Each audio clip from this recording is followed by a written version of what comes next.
નમસ્કાર, હું છું માર્ગે. આપની સાથે હેડલાઇન્સમાં જોઈએ કેટલાક મહત્વના સમાચાર.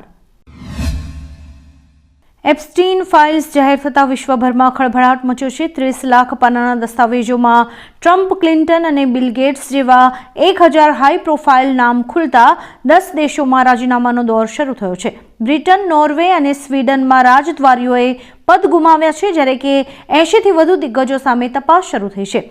માનવ તસ્કરી અને બીજા સ્કેન્ડલની આ સુનામીમાં શાહી પરિવારો અને અબજોપતિઓની છબી ખરડાઈ છે.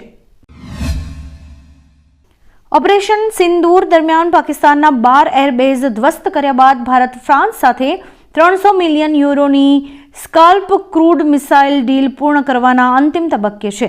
રાફેલ વિમાનમાં બ્રહ્મોસ સાથે આ મિસાઇલના સફળ ઉપયોગથી ભારતીય વાયુસેનાની તાકાત સાબિત થઈ છે. આ અત્યંત ચોકસાઈપૂર્વક પ્રહાર કરતી મિસાઇલ્સથી ભારતની સંરક્ષણ ક્ષમતામાં મોટો વધારો થશે.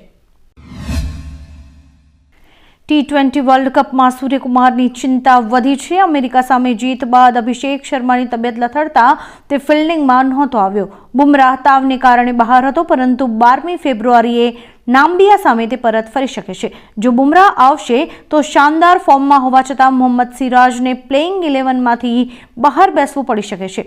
વોશિંગ્ટન સુંદર પણ ટીમમાં જોડાશે, જેનાથી ટીમમાં મોટા ફેરફાર નક્કી છે. ભારત પાકિસ્તાન વર્લ્ડ કપ મેચના બહિષ્કારને ટાળવા લાહોરમાં પીસીબી ચીફ મોહસિન નકવી, બીસીબી અને આઈસીસી અધિકારીઓ વચ્ચે મહત્વની બેઠક યોજાઈ હતી. ચર્ચા હકારાત્મક રહી હોવાનું જાણવા મળ્યું છે. રમત પ્રેમીઓ માટે રાહતના સમાચાર એ છે કે 15મી ફેબ્રુઆરીએ કોલંબોમાં બંને ટીમ્સ આમને સામને ટકરાય તેવી પૂરી આશા છે. આ અંગે અંતિમ નિર્ણય માટે મોહસિન નકવી આજે પાકિસ્તાની વડાપ્રધાન સાથે મુલાકાત કરી શકે છે. ગુજરાતમાં બેવડી ઋતુનો અનુભવ થઈ રહ્યો છે. વહેલી સવારે ઠંડી અને બપોરે ગરમી રહેશે. કંડલામાં 13.4 ડિગ્રી, જ્યારે કે વડોદરામાં 17 ડિગ્રી તાપમાન નોંધાયું છે. ઉત્તર ભારતમાં વેસ્ટર્ન ડિસ્ટર્બન્સને કારણે દિલ્હીમાં અને રાજસ્થાનમાં વરસાદી માહોલ છે, જ્યારે કે હિમાચલમાં હિમવર્ષા શરૂ થઈ ગઈ છે. હવામાન વિભાગે બિહાર અને યુપીમાં આગામી 5 દિવસ ભારે ધુમ્મસની આગાહી કરી છે.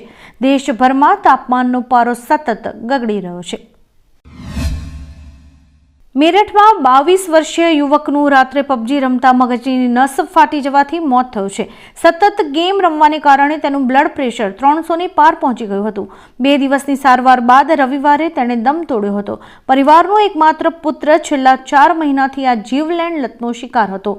વારંવાર ના પાડવા છતાં તે રાતભર મોબાઈલમાં વ્યસ્ત રહેતો હતો, જે અંતે તેના મૃત્યુનું કારણ બન્યું છે. ડિજિટલ વેડિંગ કાર્ડ દ્વારા મોબાઈલ હેક થવાનો એક નવો ટ્રેન્ડ સામે આવ્યો છે. ઠગો વોટ્સએપ પર લગ્નના આમંત્રણના નામે એપીકે ફાઇલ મોકલે છે, જેના પર ક્લિક કરતા જ ફોનનો કંટ્રોલ ગુમાવી બેંક ખાતામાંથી પૈસા ચોરાય છે. છેલ્લા 2 દિવસમાં 1 ડઝનથી વધુ ફરિયાદો નોંધાઈ છે. ક્રાઇમ બ્રાન્ચે એડવાઇઝરી જારી કરી છે કે કોઈ પણ અજાણી લિંક કે એપીકે ફાઇલ ડાઉનલોડ ન કરવી અને ડિજિટલ પત્રિકાઓ ખોલતા પહેલા સતર્ક રહેવું. રાજકોટ શહેર ભાજપનું નવું સંગઠન જાહેર કરાયું છે, જેમાં પાટીદાર, ક્ષત્રિય અને ઓબીસી સમુદાય વચ્ચે સંતુલન જાળવી રખાયું છે.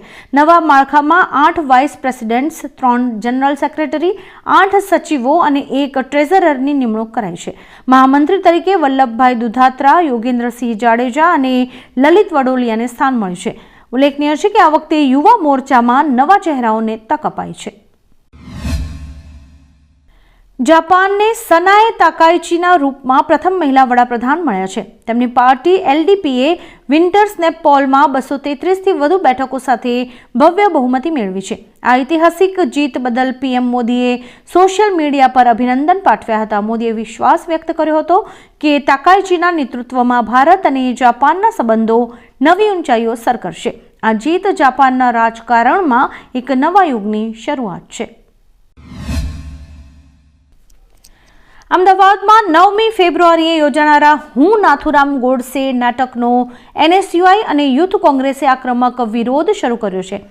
8મી ફેબ્રુઆરીએ શહેરની દિવાલો પર ગોડસે મુર્દાબાદ, ગાંધીજી અમર રહોના સૂત્રો લખી કાર્યકરોએ રોષ ઠાલવ્યો હતો. કોંગ્રેસ આગામી સમયમાં પણ મોટું વિરોધ પ્રદર્શન કરી શકે તેવી પૂરી શક્યતા છે. ગાંધીની ભૂમિ પર ગોડસેનું નાટક નહીં ચલાવી લેવાય તેવી ચીમકી ઉચ્ચારવામાં આવી છે. અમદાવાદમાં આજથી શાસ્ત્રી બ્રિજની કામગીરી શરૂ કરાશે, જેના પગલે એક તરફનો માર્ગ બંધ રખાશે. વિશાલાથી પીરાણા તરફનો માર્ગ 8 જાન્યુઆરી 2027 સુધી બંધ રહેતા વાહન ચાલકોને હાલાકી પડશે. બ્રિજના બેરિંગ અને પેડેસ્ટલ ખરાબ થતા રિપેરિંગ કાર્ય શરૂ કરાયું છે. ટ્રાફિક ડાયવર્ઝનને કારણે શહેરના આંતરિક રસ્તાઓ ઉપર ભાર વધશે. તંત્ર દ્વારા નાગરિકોને વૈકલ્પિક માર્ગો અથવા જાહેર પરિવહનનો ઉપયોગ કરવાની સલાહ અપાઈ છે. દક્ષિણ કોરિયાના બીથમ એક્સચેન્જ પર એક કર્મચારીની સામાન્ય ટાઈપિંગ ભૂલને કારણે 249 ગ્રાહકો રાતોરાત અબજોપતિ બની ગયા. કર્મચારીએ કોરિયન વોનની જગ્યાએ BTC લખી નાખતા દરેક ગ્રાહકને 2490 બિટકોઇન મળી ગયા હતા, જેની કિંમત અંદાજે 1500 કરોડ રૂપિયા જેટલી થાય છે. કંપનીએ 35 મિનિટમાં જ ટ્રેડિંગ અટકાવી દીધું અને 6,18,212 BTC રિકવર કર્યા છે. જોકે હજુ પણ 125 BTC પરત નથી આવ્યા. દિલ્હીની 11 શાળાઓને બોમ્બથી ઉડાવી દેવાની ધમકી મળતા તંત્રમાં દોડધામ મચી ગઈ છે. આ ધમકીભર્યા ઈમેલ અને કોલ્સમાં આતંકવાદી અફઝલ ગુરુના નામનો ઉપયોગ કરવામાં આવ્યો છે. સાઉથ દિલ્હી અને રોહિણી સહિતની શાળાઓમાં સવારે 8:30 થી 9 વાગ્યાની વચ્ચે આ ધમકી મળી હતી. ઘટનાની જાણ થતાં જ દિલ્હી પોલીસ, ફાયર બ્રિગેડ અને બોમ્બ ડિસ્પોઝલ સ્ક્વોડ ઘટના સ્થળે પહોંચી ગયા હતા. અત્યારે શાળાઓમાં સઘન ચેકિંગ ચાલી રહ્યું છે. નવી દિલ્હીમાં વિરોધ પક્ષના નેતા રાહુલ ગાંધી વિરુદ્ધ સૈન્યના ગુપ્ત રહસ્યો જાહેર કરવા બદલ ફરિયાદ નોંધાઈ છે. 8મી ફેબ્રુઆરી 2026ના રોજ વિઘ્નેશ શિશિરે આરોપ મૂક્યો છે કે રાહુલે જનરલ મનોજ નરવણેના પુસ્તકમાંથી વર્ગીકૃત માહિતી સંસદમાં રજૂ કરી હતી. આ કૃત્ય રાષ્ટ્રીય સુરક્ષા માટે ખતરારૂપ હોવાનું જણાવીને ઓફિશિયલ સિક્રેટ્સ એક્ટ હેઠળ FIR નોંધવાની માંગણી કરાઈ છે. આ મામલે પેંગ્વિન રેન્ડમ હાઉસ સામે પણ ગંભીર આક્ષેપો થયા છે.